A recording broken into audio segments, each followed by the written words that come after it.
what I'm actually the most interested in is like what the culture of music consumption is at right now. And I sometimes feel like kind of funny because Lars Ulrich from Metallica was probably the first that I knew of that was kind of sounding the alarm of like, hey, like we need to maintain this business.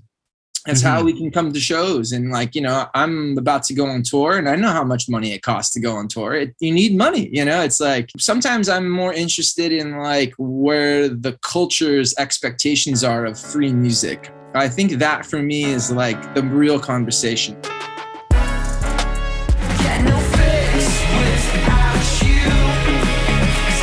You're listening to a little bit of our special guest, Colin from Low Hum, right here on the Inner Sleeve Music Podcast. He's going to be joining us on this brand new episode number 105. I'm your host, Cassius Morris. Joe Pacheco joining me on the line as per usual. What's going on, Joe? Winding down, man. Winding down of the 2022. I was going to say the 22. Yeah, 2022, man. Like, it feels like a natural wind down. Like, you've worked so hard throughout the whole year, and it's like my body at the same time as the schedule is just like, dude, you need a break. Yeah, exactly. It comes at the right time, I find, these holidays. Yeah, totally. Speaking of the holidays, we'd like to wish everyone out there who watches the show or listens to the show on Apple or wherever you may find the show, the audio version is what I mean to say. I want to wish you guys a happy new year and Merry Christmas, if you still say Merry Christmas, or happy holidays. Cassius, any plans? What's going on? You know what? I think it's the typical stuff. Gift exchange with the family and friends, and just trying to be around. I hate to sound cliche, Joe, but I like the simple things around the holidays. That's sort of what I go for. How about you? Nothing beats the simple things, and the simpler the better, right? Like, yeah, same here, man. It's just maybe a couple of dinners with family, friends, get-togethers, and just probably a lot of downtime for me because like I feel my body's telling me, bro, you need to relax a bit, you need to and maybe just catch up on some of my own personal projects because still doing music, still having fun doing stuff, so that's it. Got to keep that balance, and we definitely hope everybody out there is keeping that balance as well, whether you're spending it with family, spending it with friends.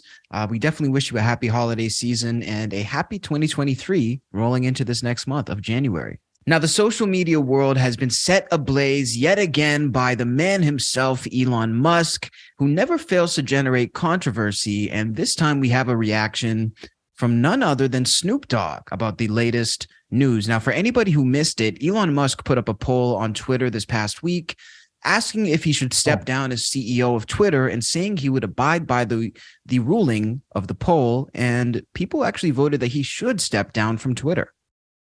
Yeah, like 57% or something when I last checked. And it's funny 17 million views or votes.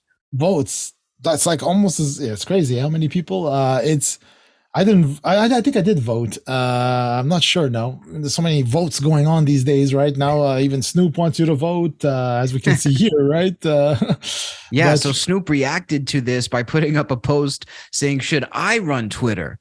And needless to say, he got a pretty favorable reaction. Yeah, 81%. What do you think would be the results of him running Twitter, Snoop? Because, like, look, I've said it many times on the show, especially this year, 2022 being Snoop's year, like Super Bowl, NFTs, metaverse, all that stuff. And, just being in people's, always being relevant and always being around, right? So I'm assuming like this is another a way to just get back into the mainstream, and ride that dragon, as they say, I wonder what would you think he would be like? What would Twitter be like? I think it would be cool. Snoop has definitely proven himself to be effective when it comes to marketing. And I feel like not every project he does, he's directly involved in, but he knows well enough how to sort of make it that illusion sort of stick up or stick around that he's, fully running it. And I think he lets the people around him sort of help him out. So I think if Snoop was the face of Twitter, it would be good. If he was actually making all the decisions, I don't know how good that would be. I don't know. What do you think, Joe? Honestly, I think he's got enough brains to know, like you just said before, let the pros run it, and don't try to be a hero. As like Elon is seeing, like, hey, careful what you wish for, man. You're actually gonna, people will tell you. That's right. Stuff, So it's like, focus on what you're good at. You know, like I know it probably means well intentioned and everything, but it's just a madhouse. And you know, me personally, I have a Twitter account. I've been on there since 2008, but I really don't use it that much. It's almost like I just check it to check it. It's not part of my regular diet of social media. You know, I'm just full YouTube and some Facebook for friends and family. What do you think about this? You think you should, would you be happy? You know, I think at this point, Twitter is probably too far gone to be saved, in my opinion. Like for me, just from my perspective, it doesn't matter who owns it. I'm still not interested. But, you know, in terms of who could own it, I think we need a guy who knows how to bang the hammer a little bit, but maybe he's a little bit better with his strategy for this than Elon. Maybe a Gene Simmons type. I don't know. I mean, Gene Simmons is, you know, not that popular, but he's effective at running things.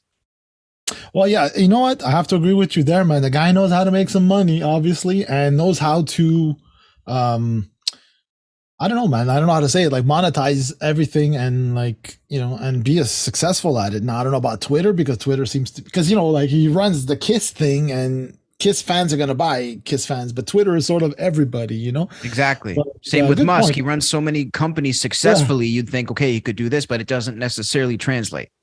Yeah, I was thinking similar, like off the top of my head, like Ozzy Osbourne. That would be funny to Ozzy.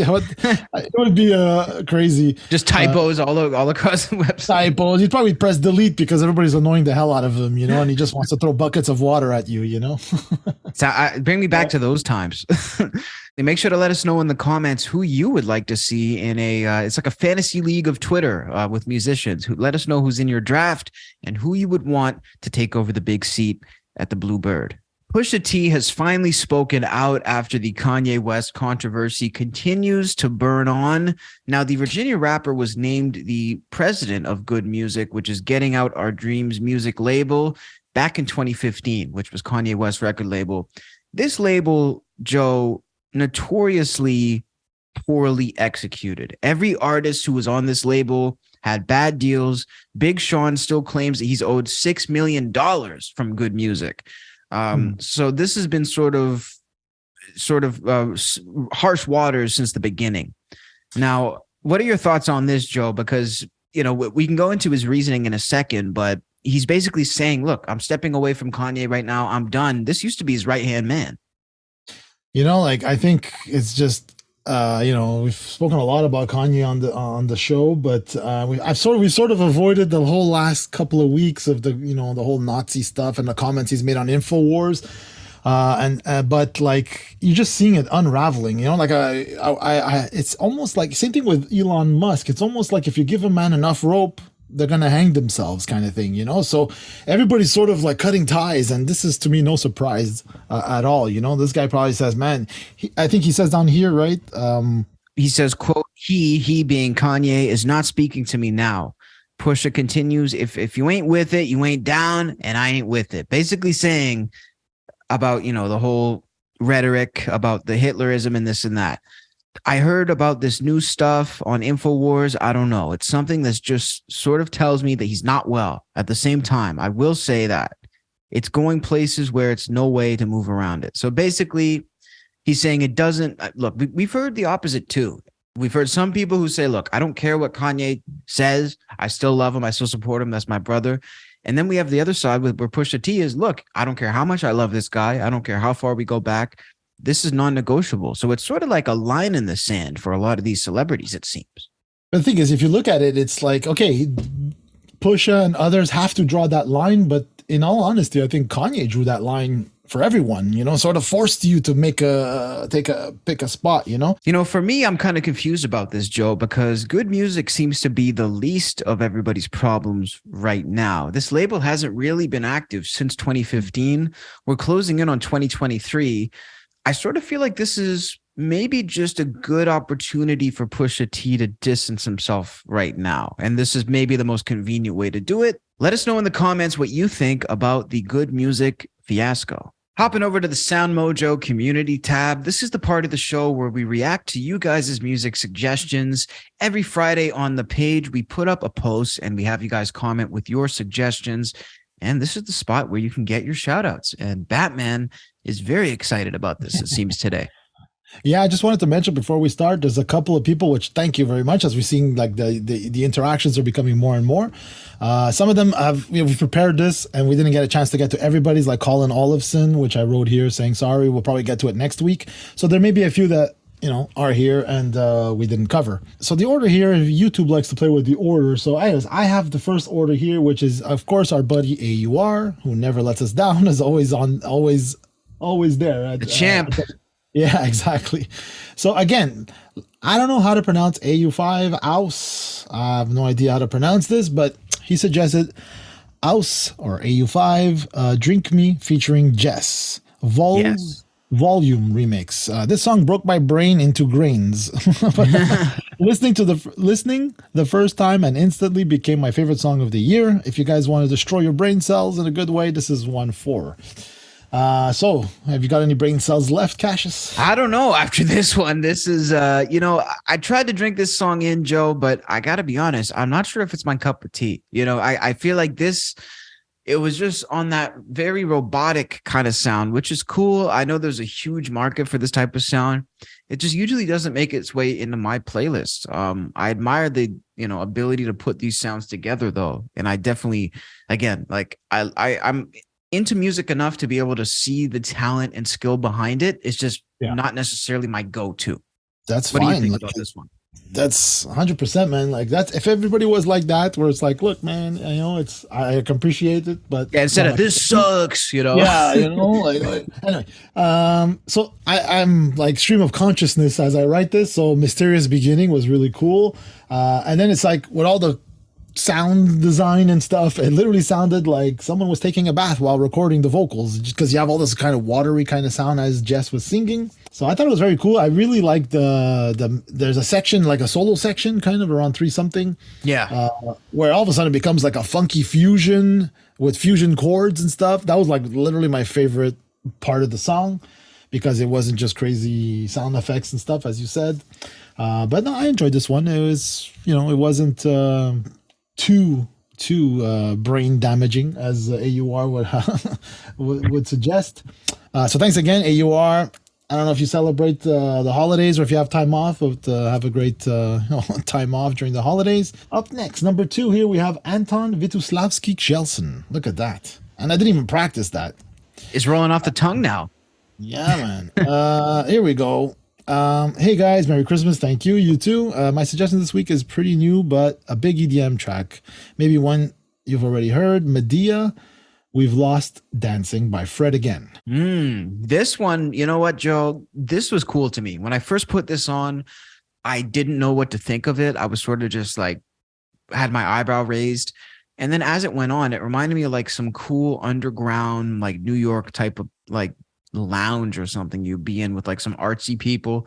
And it was cool. Like it was sort of setting a mood, and I was kind of bobbing my head all of a sudden. So as it went on, it sort of drew me in. I wasn't sold at first, but I got to say I was pleasantly surprised by this song. And this actually would make it on my playlist, funny enough. What do you think? Yeah, this definitely would make on my playlist. Really enjoyed the track. I'm just reading my comments.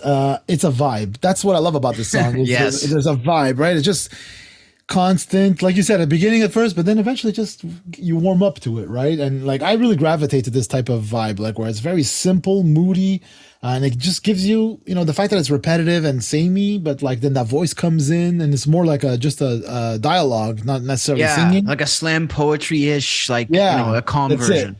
So like this, I like that kind of stuff because just gives you time to soak in that vibe, to just really appreciate it. So yeah, definitely like this one a lot. Thank you again, Anton. Number 3, we have not Donald. I always say that. I always start with Donald, but it's not Donald. Not Donald Fagen. Stephen Wilson, The Raven That Refused to Sing. He suggested, I guess, the whole album, but like I just picked the first song, which is the title, The Raven Refuses. Did you see to the Sing. music video as well? Oh, yes. This video, I mean, maybe if you want to kick it off, because I mean, this video was visually stunning to me. Mm-hmm. Yeah, I like this kind of animation style. Stephen Wilson, obviously super familiar with him, not super familiar. The name Porcupine Tree has been around forever, But once again, not enough hours in a day. I've always wanted and meant to dive in. But I did listen to this album because, like you were saying, like this is back in 2013 or maybe 2014 when I discovered it. The visuals got me right, got me right away. I knew the reputation of Steven Wilson, so I definitely listened to it and I liked it. I hadn't heard this in a while. Obviously, it's been like 10 years. But like when it started off, I got instant like almost like Tom York vibes, of his vocal, high register, soft. And I really enjoyed it. I mean, there's not much I don't enjoy of Steve Wilson. I really enjoyed his last album in 2021 called The Future Bites. That was really cool. Okay. So yeah, definitely an iconic producer, writer. I mean, I think he does everything, so it's definitely someone like, you can dive into his catalog and really binge, and you're going to have for a long time to discover, What did you think? Yeah, no, I would definitely agree with that. I feel like you could hear the years of experience, not only in one field, but like through different projects, like you're saying, and different compositions. You could really hear that level of experience when putting this track on, like the way that they crafted it, everything from the song structure to the sounds to the video. It was really all there, and it was really deep. And I was like, this is something I could really see myself getting into. So yeah, Steven Wilson, he's definitely an artist I could see myself diving into, not only again in his solo work, but maybe with other bands as well. I give this a super solid rating. Yeah. Were you familiar with Steven? I was familiar with Porcupine Tree by a couple songs, but I couldn't have told you he was in it. So yes and no type of thing. I was peripherally aware of him. Okay. It's funny because one of my notes here, and it's true. Like when I looked at him, every time I would see him pop up, Porcupine Tree, because like I always hear about Porcupine Tree because of Dream Theater. They would tour a lot, do stuff together, or collab on different albums, with the musicians. But whenever I would see Steven Wilson, I would always think get a bit of that, like not genius vibes, but like a bit of that, like, whoa, man, this guy, like he's on a different level. And I'm pretty here, he seems like someone that never runs out of ideas. Well, that's the thing. I mean, for so prolific. He puts them in so many different places too. So it's some people can't even come up with the name or, for one album or song or band, so it's something to be said about that. Yeah, I've been there, man. Names are important to me, and it takes a long time to get to them. But no, this guy's like, he just never runs out of ideas. That's the worst part, isn't it? The naming. It holds you back sometimes, like sometimes you're like, damn, the song's all done. I just need a title, Yeah. Like, anyway. So thanks again, not Donald Fagan. This was a great suggestion. Here, the man himself. Every time, man, he knocks it out of the park. This guy must have a corked bat, in baseball, like they have that corked bat that just makes you always hit home runs. So I'm going to try Ninjin Isu, and Heartless Scat is the song he suggested. Yes. I'll let you take it. This one was awesome. You know what? Like, I really was taken aback by the video and like, the traditional dress with the modern day rock guitars. I was also taken aback, Joe, by how heavy these guitars were. Like they were kicking some ass and it really was sounding good. I think like the whole mixture of visual aesthetics and the whole thing just made it, I couldn't turn my face away from the screen. I know. You're just, what's coming next? I know. It's like, it was really entertaining. Yeah, that's it. So I put like here, my comments are nice and simple, heavy groove, like you were saying, like just simple, heavy. It's like, and then with the Gibson SG and their look, and stuff. It was so funny, to watch, because they look older musicians, but the music is legit. The sound is legit. It was a long song.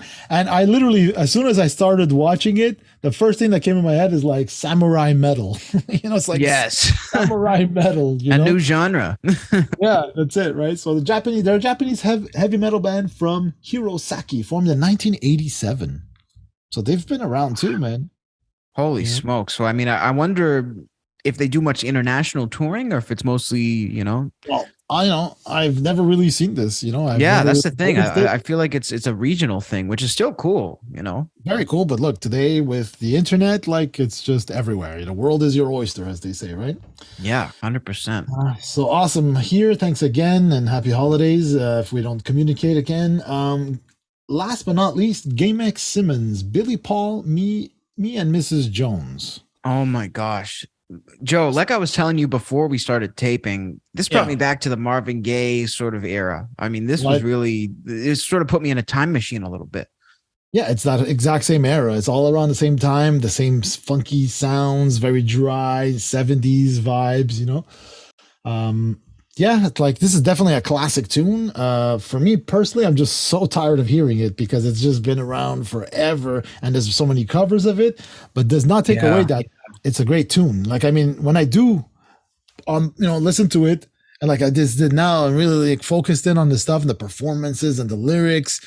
It's definitely a great song. You know, obviously the proof is in It's the one of pudding. those It's been songs you around. have to step away from maybe for a bit and then come back to it. I remember always advertising or TV or radio, always playing the stuff. So it's like I got tired of it, you know. Yeah. But definitely, a bit of a break, and you're like, oh, okay, here's some renewed freshness of the song, you know. So what'd you think of it? I really enjoyed it. You know, I felt like, again, this wasn't one that I really knew. Like I may have heard a rendition of it at some point through the For years. sure.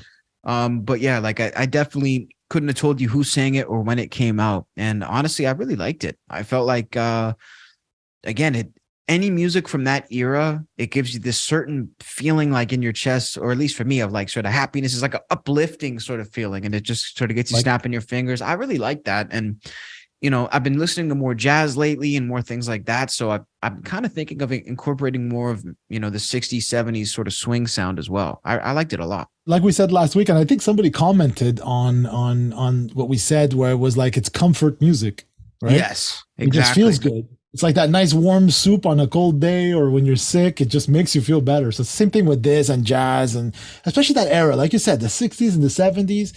I mean, every era. I love the 80s as well, but like for me, I've always said the 70s is my favorite era in almost any genre because Yeah. the technology had caught up with music in the sense of like multi-track recording studios, being able to put 8 mics on a drum kit, record like more than 1 or 2 vocals. You know, we had 24 tracks instead of just like where Sgt. Pepper's had 4 tracks of recording, and they would just mix everything down to free up another 3 tracks. So anyway, so the technology, so like classical, jazz, funk, rock, metal was started maybe in the 70s, but like all those genres, there's so many amazing records, like, I don't know. And then the 80s, like still great, like, because obviously we have all that synth wave that's inspired from the 80s and everything, but every era. But like, I think the 70s, it was unique in that sense, like there was just an explosion of talent. Labels too, right? Labels took chances on artists. It wasn't like you had to have already 1 million followers and whatever. No, man. They wanted to build you and make you to that level, right? And exactly. And they also, if the first album didn't work out that great, okay, second album, third album. Sometimes it's the fourth album that blew up, who knows? Yeah. So labels took chances on artists instead of today where you already have to have your audience and the music is built in. Secondary, right? Yeah. I mean, it seems like it's more of a personality / sort of like fashion show.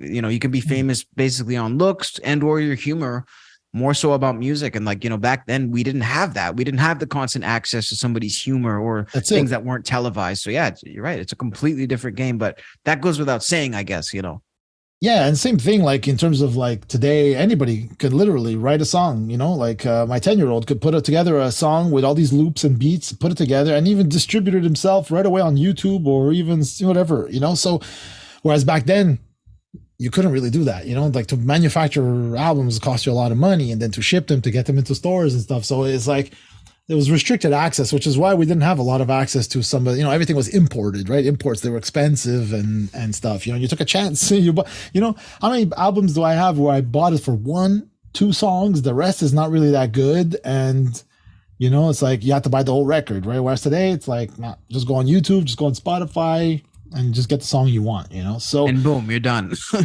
And last, I'll say, I know I'm going to sound like a boomer or old school, I'm not complaining about this at all, but it's just more like, because I'm guilty of this too, because like I've profited from the whole technology movement. I got into recording and producing when digital really took off. So I've done a couple of sessions with reel to reels and stuff, but for me it was copy, cut, paste, move stuff around, fix that performance. So there's that aspect too. Whereas on these songs, Billy Paul or the whole Marvin Gaye, all those guys, it was like they were real musicians, rehearsed, pros or hired. And, you have to perform the song and stuff. So that's why it's a bit different. So like today it's like anybody can sort of do music and get into it. And whereas back then you really had to, The barrier of entry was real. Yeah, exactly. Yeah. 100%. We appreciate you guys for sending in your suggestions. Make sure to subscribe to the SoundMojo YouTube channel on the community tab, and you may be given a shout out on the next episode of the show. Now we're going to hop into our interview portion of today's show with the man himself, Colin Desha, also known as Low Hum. Now, Low Hum just dropped a brand new single, Losing Sleep. And Colin was an awesome guy to talk with, Joe, because he's so cool, so laid back. He's based in Los Angeles, originally out of Hawaii, born and raised. And it was incredible to hear about, the different communities in those different areas of the States. Also just his positive attitude and sort of willingness to learn and put himself out there in the business. He also worked at record labels in various capacities as well. Yeah, like I really, really enjoyed this interview. There's a lot of good info for just like maybe eye-opening kind of stuff, or stuff I've already kind of known. Whereas like, people like to say this music industry is a big dark place to work in, and no, he's worked at it and he's still not, disillusioned by the whole thing. I recognize a lot of myself in what Colin does, in the sense of like the jam band kind of aesthetic, almost revolving door of partners, musicians collaborating on stuff. Even just like the setup of having a guitar, keyboards, and singing is something I've been thinking about forever, wanting to do, just never got to do it in an actual band. Anyway, I'll stop there. This is a great interview, and really like the music, and we hope you support the artist. Go check out their stuff. The links are all in the description below. And without further ado. So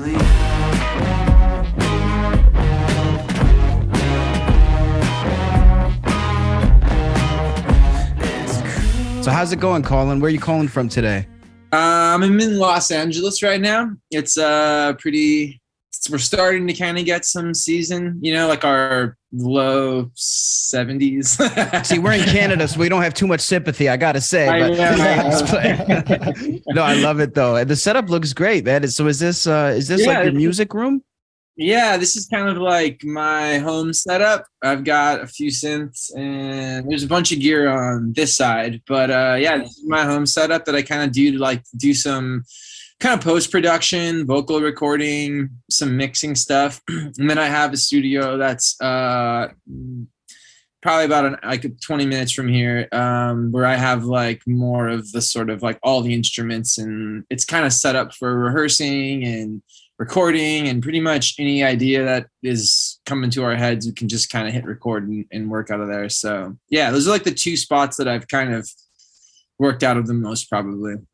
Is it a jam room, like with other bands jamming around you? Yeah, I'm actually really, really fortunate. We have like a really cool community of musicians. My buddy Reese is technically like the first person, I guess, there, and he's a drummer for Eve's Tumor and also played with Angel Olsen. There's another band called James Supercade, which is another like Los Angeles band that I was actually a part of for a little while too, and those guys are in there. And then there's kind of like a bunch of smaller, just like kind of people that use it sometimes, but still have an opportunity to come in there. There's a girl named Steady Holiday that was in there. She's really, really cool if you've never heard of her.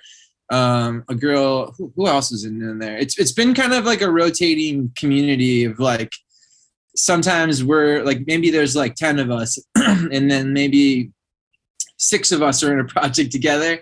Then like maybe 2 of us break off, and then now we're this project, and then and then maybe, is that a common thing in the scene?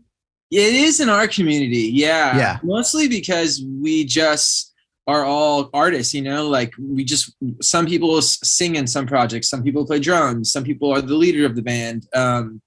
So it's kind of just this sort of like melting pot of artists. And it's really cool because we all kind of help each other out, whether it's engineering a session, playing drums, maybe, like it's all over the place. Like my buddy Brajesh, he's playing drums with Mild High Club. So they were in there for a little while. And it's just kind of been really cool. We've had a lot of different people playing in the room. Sometimes it's just friends who need a place to rehearse for a couple of, days before they go on tour. And yeah, so it's our little spot, and it's called ABC Rehearsals, but we have this like little room it's actually a pretty big room. And so, yeah, it's really fun.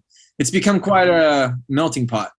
Is that where you guys like track and do stuff like that you release, or is it just more of a writing? Yeah, it's kind of everything, to be honest with you. Awesome. For Lohum, it's been a little bit more of a rehearsal and writing room, and then I typically tend to like write a bunch and record a bunch, kind of like a pre version of the album or a demoed out version of the album, and then I typically tend to go to like a studio or some other location where I sort of kind of put a date up and sort of say like, this month the record will be finished after I go here, and kind of complete the idea. That's the idea. I mean, that's what I hope for. That's sort of the preset process in your mind. So maybe let's take it back for a second to your beginning and your roots, man. You growing up in Hawaii, maybe tell us about that. And how did you start music in Hawaii, or did you start music in LA?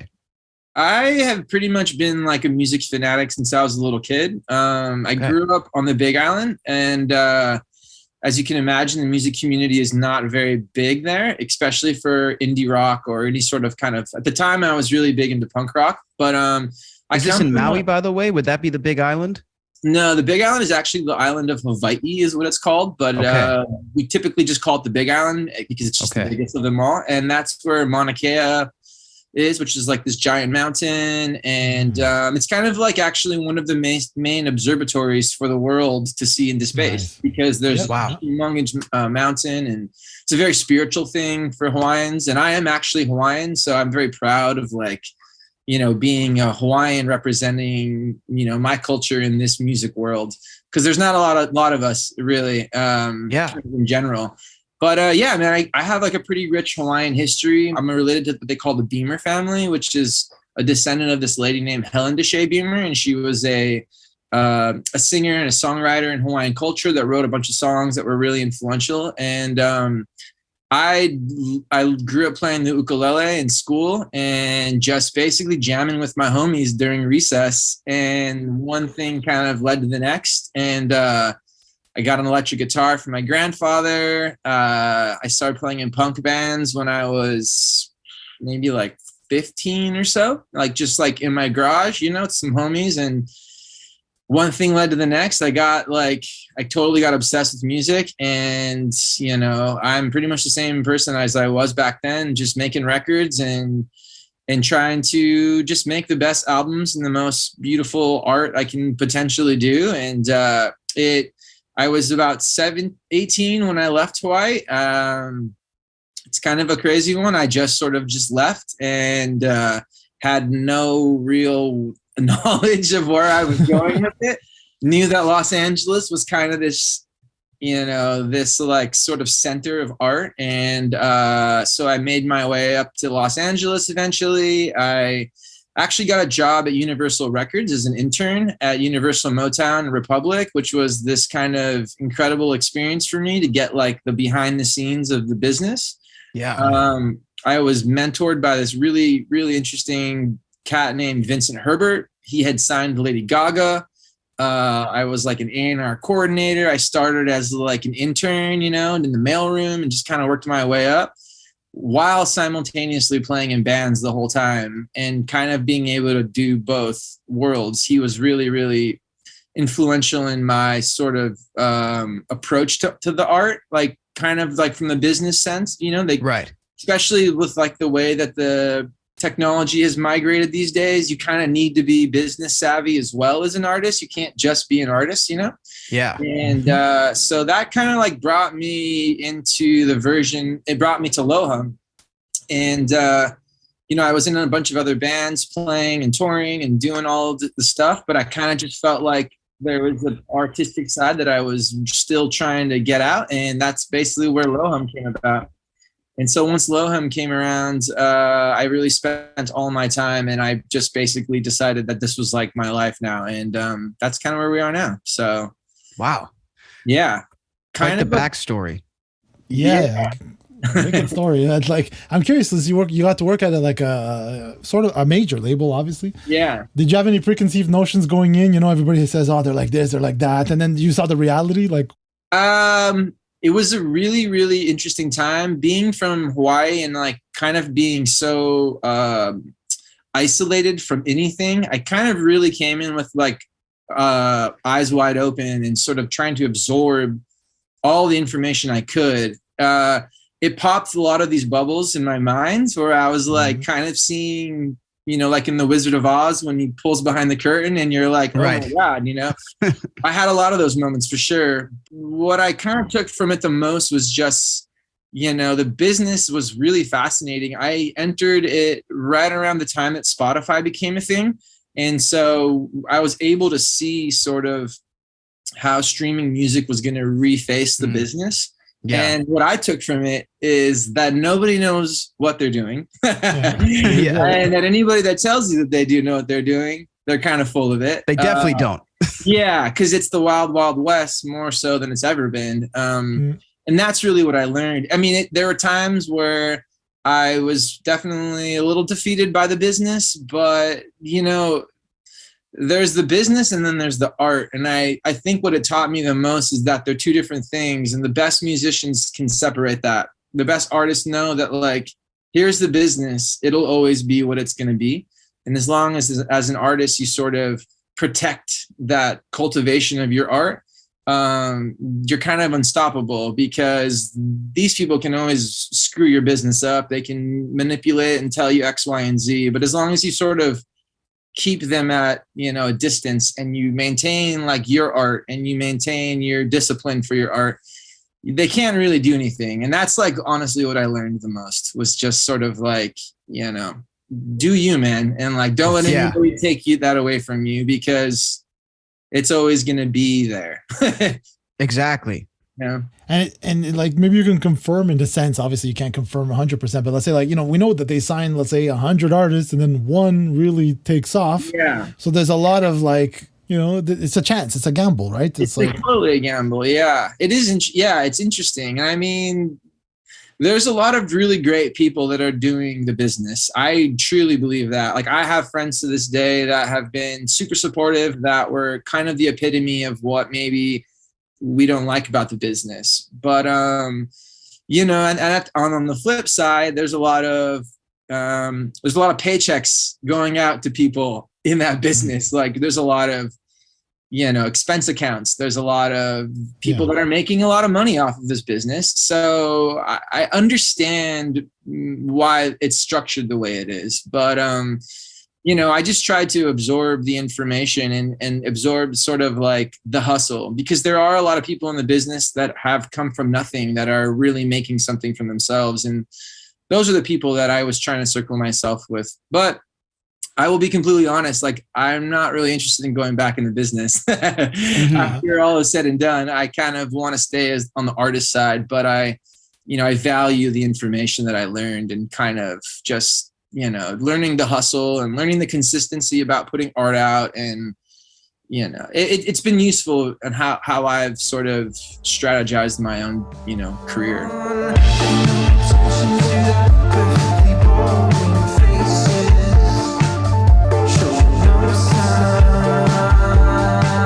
Good thing is that like you've seen it and you're still here doing it. So obviously there's still like, it's still, because like a lot of people, like, I find the industry gets a lot of like flack for screwing over a lot of artists over the years and stuff. But I mean, like, everybody has to make money, in the sense, like, I'm not saying like screwing people over, that's for sure wrong. But I mean, like, a lot of artists like to hold 100%. No, I'm not giving away my publishing. Well, then you're not going to go anywhere, because you have to give to be able to get, right? Yeah, I mean, 100%. I like the music industry has always been kind of bad on artists. It's always been a rough game. Like, they've never really been super, like, we're not a part of the deals we're negotiating, really. Like, it's kind of like, even though it's our thing that we're making, those negotiations and those deals are kind of being made before we're even a part of the conversations. And it's been like that for a long time. And what I'm actually the most interested in is like what the culture of music consumption is at right now. And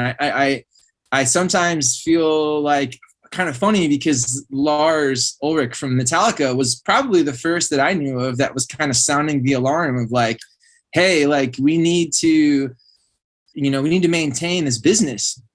That's how we can come to shows. And like, I'm about to go on tour, and I know how much money it costs to go on tour. You need money, it's like, And so sometimes I'm more interested in like where the culture's expectations are of free music. I think that for me is like the real conversation, because we can't go to these corporations and ask them to do something. They're created so that they're making money.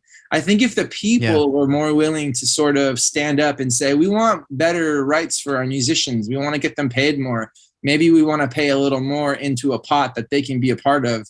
I think that's where the change is. You know, I don't know if trying to change the capitalistic society or the capitalistic culture of music business is going to do much.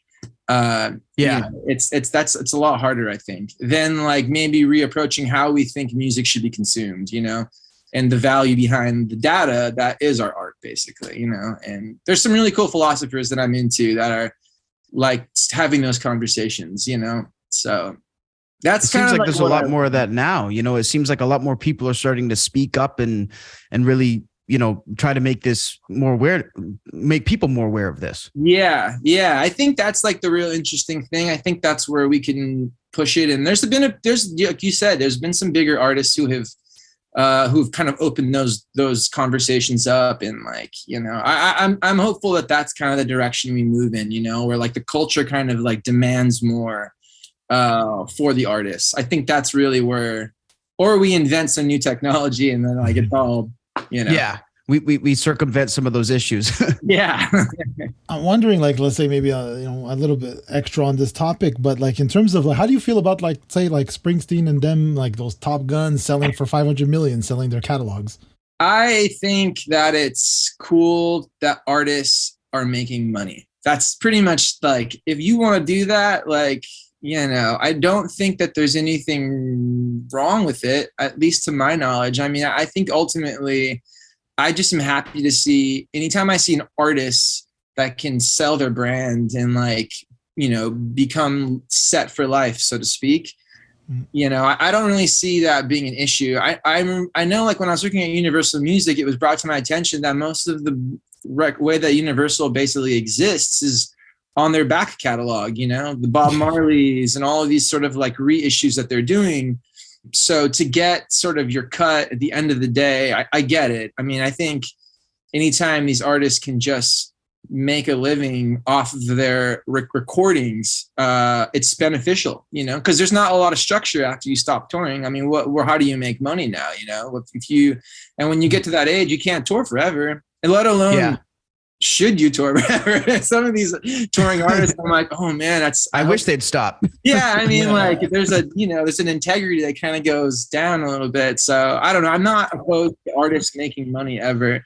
I think it's just more about us having the conversation about the ecosystem of the smaller artists, kind of like where I live, you know, where it's maybe we're not on that tier yet where we can do what we want financially, but how do we create an ecosystem for us to survive and have the longevity to grow into something bigger, you know, without sort of doing like the TikTok, you know, like you know, there's been a few versions between YouTube, like the circuit, so to speak. Yeah, it's like, how do we create an ecosystem where the club level bands and artists can survive and not feel like they can't make it? You know, that's to me like the part that's starting to get a little difficult for people.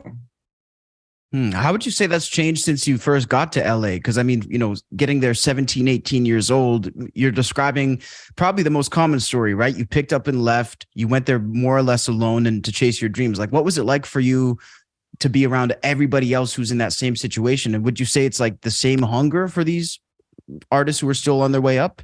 Yeah, I mean, I think when I first got to LA, there was a really rich community in the Silver Lake and Echo Park area. I remember going to see bands like Local Natives and Silver Sun Pickups, and they were doing monthly residencies, which were really, really cool. And the community felt very rich of new artists, and there was a lot of cool stuff happening. I would say like, and this is a symptom that I see across all of America, and seems like Europe is not getting hit as hard, but it's a little bit still happening there. But in America, it's just the cost of living is becoming a huge issue for artists. I mean, I went to Williamsburg and played in this thing called CMJ, which was like a college music radio festival. And there were bands everywhere. There were clubs being involved with it. Nowadays, it seems like the biggest issue is the cost of rent is so high that like a lot of these artist communities have dried up a little bit because people can't afford to live here. Venues can barely afford to keep the lights on. That's kind of the thing that I fear the most. I have no doubt that there are going to be artists paving the way every step of the way, like me, like nothing can stop me at this point. I can make a record in my apartment. I can put the record out myself. I'm very lucky to be supported by Last Gang Records, and they've been the epitome of like what people want out of a good record label with no real, they've never said no. They've always just been like, make whatever you want, man. And that is not going anywhere. I think what's just become increasingly difficult is for these communities to be available because it's so expensive to live there, and it's just like now when I go to Williamsburg, it's a lot different than it was, maybe 8 years ago or something, right?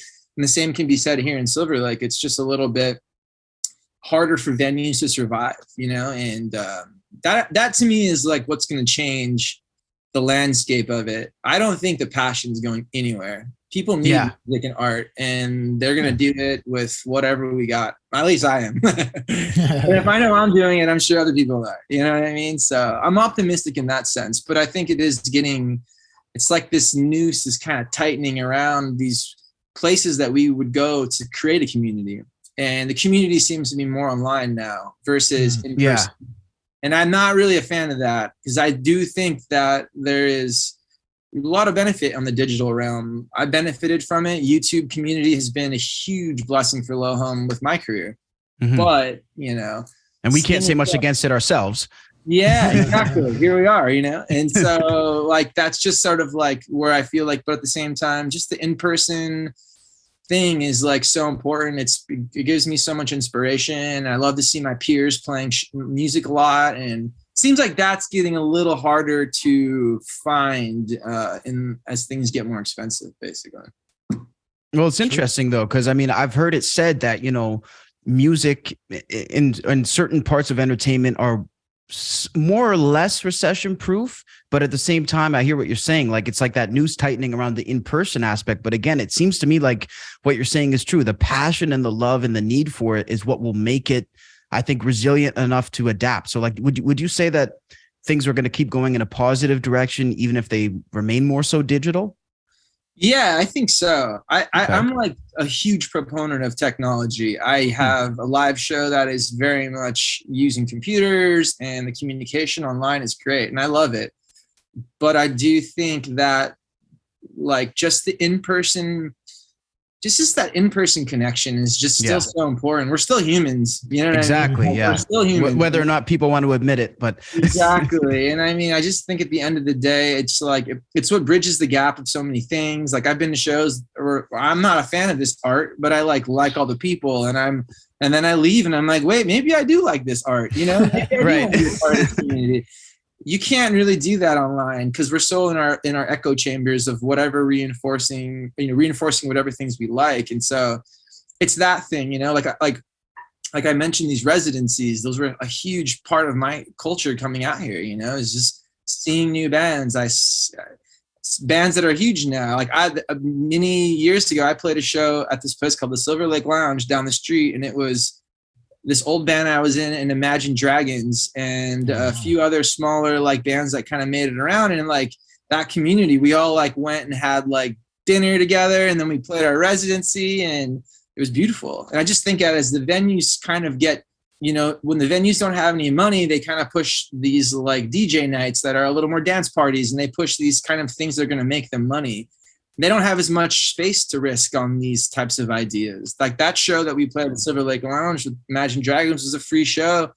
Who knows how that would have panned out for them if that opportunity wasn't there. And so that's the stuff that I just hope we don't lose sight of. It's that community is really important. Yeah. Plus that pandemic, it really didn't help, right? Like live performance and venues, like, wow, that's like the killing blow almost, Yeah. Speaking of live performance, I mean, you guys are fantastic live performances. And like when we saw like the video of, I think it was, I personally watched the one at Oh damn, I'm drawing a blank now. But with we did a whole thing at like a specific studio. Yeah, we did it live at Sunset Sound. Sunset Yeah. Sound. That's it. Yeah, Yeah, yeah, yeah. yeah. And like the setup you guys have is so cool, you know, because like I wanted a similar setup way back, but like, you know, keyboards, guitars, and stuff. So yeah, who do you play with? Who's else is part of like Low Hum and like? It's kind of like goes back to that thing about the rehearsal room community thing. I've basically, when I first started doing Low Hum, I just really wanted to have no rules. Like anybody could play, anybody can contribute. Maybe you want to co-write some songs. Maybe you just want to play live, like whatever. So right now, I had partnered up with a friend who was a part of this big French community of musicians out here. And so right now we are rolling as a 3-piece. When we did the Sunset Sound sessions, it was a 4-piece. And right now we're doing a 3-piece. And then basically we've been touring. We just did a big Europe tour with Warpaint, which was a huge success and was so, I'm a big fan of those girls. They're extremely talented. They're part of that LA community musicians. And I was really honored to come and open up for them. And, we've been basically doing a 3-piece and we're going to be doing that on this upcoming Canadian tour. And it's fun. I mean, I'm in the same boat as you, where you mentioned the gear and like, I just love art and music. I want to play with all the sounds, And so that's kind of the sort of ethos of Low Hum is this is basically like the rule is there is no rules, the rule is like what is fun, what is dangerous, what's experimental. I want people to be like, is this a rock band? Is this an electronic rock band? Is this one guys? Are they a band? Kind of the answer is we're all of it, That's what I was going to say. How would you describe it? I mean, it's all of it. I mean, ultimately, I'm the sort of steering the ship, but I have a lot of people that I rely heavily on to help create it. Ultimately, it doesn't really sound like Low Hum if I kind of let it go too much. Right. So I kind of have to sort of, I'm sort of, like a gardener or something. And I have all these plants and I know which plants do what. And I can't have a garden without the plants, And so exactly, I'm more in charge of like that kind of thing. But I try to keep it pretty open. Some songs I've done co-writes. Some songs I've done all by myself. The second record, which is called Nonfiction, I did it with this producer named John Joseph. That was sort of the first time that I had kind of let go a little bit more. I sort of did my first album, Room to Breathe, with my friend Jules De Gasperi, who's like another French guy. And we sort of did it more like in a home studio. And I was way more controlling. And then the second time around, I was like, I'm going to try this a little differently. I'm going to like put my hands up and like let someone kind of push the boundaries.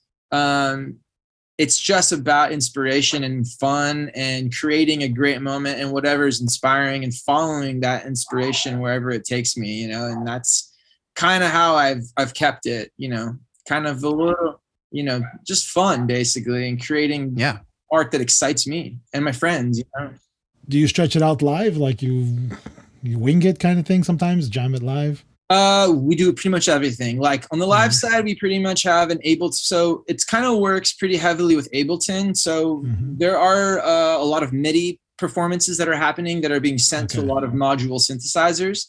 So I kind of play the game of like maybe a song starts and I'm playing guitar, and then the synth line comes and I'll play the synth line. And then as I take my hand off, the computer will start sending MIDI and the synth will keep playing. And we sort of build on top of this. It's not a linear tempo groove. It goes up, it goes down. There's moments where the tempo turns off and we can just jam sounds out. That's awesome. I really try to take every tour as like, what are we going to do this time that's different than the other thing? And bringing different players in who are available or maybe aren't available to play really colors the set differently. But ultimately, this live at Sunset Sound sessions that you mentioned is pretty much the bread and butter of the whole thing. I mean, it's rooted in this sort of electronic rock, and I love playing guitar and I love playing synths and I love drums, and I'm just doing everything I can to do all of it, and have fun with it. And it's loud and it's a little heavier than the records. I really try to cultivate albums and make albums that can be listened to. And I think of it as someone who's listening to an album. And then when it goes to the show, it's like, there's no rules. We'll play songs completely different instruments. Maybe I'm playing a solo, which was a synth solo on the record. Kind of, there's really no rules. It's just what is the most exciting at that moment, you know?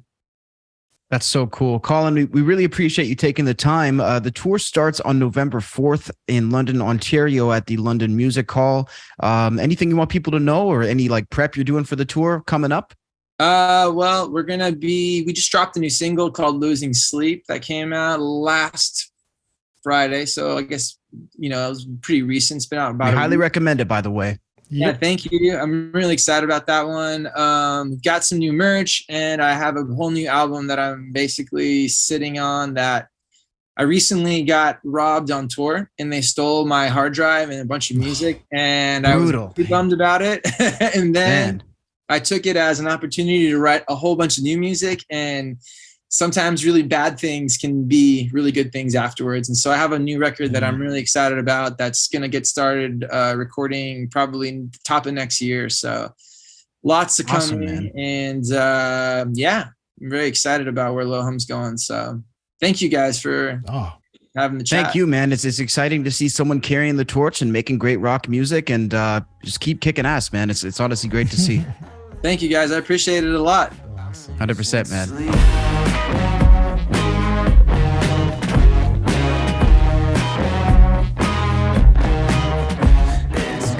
Huge shout out to Colin from Lohum for joining us on episode number 105 of the Inner Sleeve Music Podcast. That was really quite the conversation, Joe. Yeah, I really enjoyed like so many of those topics, you know, that we spoke about. But like the takeaway that I really leave with is I love his perspective on where the culture's expectations of free music should be. Whereas like, because now everything is sort of like, well, it's free technically, you know, Spotify, you're paying $10 a month, but you can listen to whatever you want.